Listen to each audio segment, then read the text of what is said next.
Usai dihujat warganet, Indra Syafri janjikan ini di babak 16 besar Asian Games. Kabar buruk, Sandy Walsh alami cedera gegar otak ringan.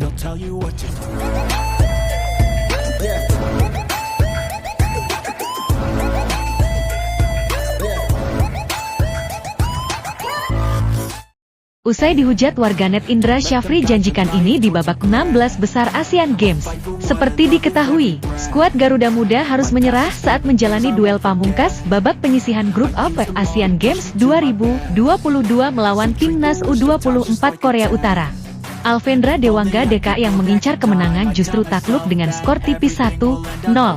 Hasilnya, performa mereka cukup jadi sorotan di ajang ini. Timnas U24 Indonesia hanya meraih 1 kemenangan saat berhadapan dan Timnas U24 Kirgistan 2-0. Dia cukup kecewa karena mereka harus kecolongan dari skema set piece di laga melawan Korea Utara. Hal ini sebenarnya sudah dilakukan evaluasi dari 2 laga sebelumnya. Namun, kesalahan kembali muncul yang membuat timnya harus tumbang di laga ini. Set piece kebobolan, koreksi penting, jangan pernah takut dikoreksi. Jangan pernah takut disalahkan orang. Jangan pernah takut dikritik oleh orang. Di laga lapangan, skuad Garuda Muda harus lebih fokus agar kesalahan tidak terjadi lagi. Apalagi, mereka sudah mempersiapkan laga ini dengan maksimal meski akhirnya harus kalah. Meski kalah dari Timnas U24 Korea Utara, skuad Garuda Muda berhak melaju ke babak 16 besar. Mereka lolos melalui jalur peringkat ketiga terbaik. Sementara Timnas U24 Korea Utara lolos sebagai juara grup F dengan bekal 3 kemenangan. Kabar buruk, Sandy Walsh alami cedera gegar otak ringan. Kabar buruk datang dari bek Timnas Indonesia, Sandy Walsh. Menurut laporan Gazette van Antwerpen, sang pemain mengalami cedera gegar otak ringan.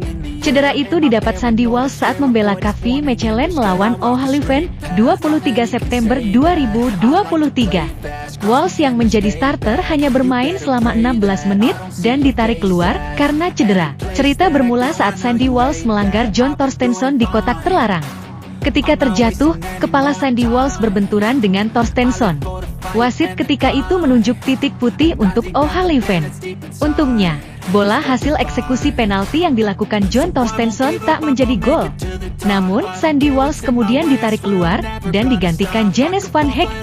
Sampai saat ini, KV Mechelen belum memberikan pernyataan resmi mengenai perkembangan kondisi dari Sandy Walsh. Tanpa Sandy Walsh di sisa pertandingan, KV Mechelen harus mengakui kekalahan 1-2 dari O'Hallowen. Hasil minor tersebut menjadi yang kedua secara beruntun dialami KV Mechelen.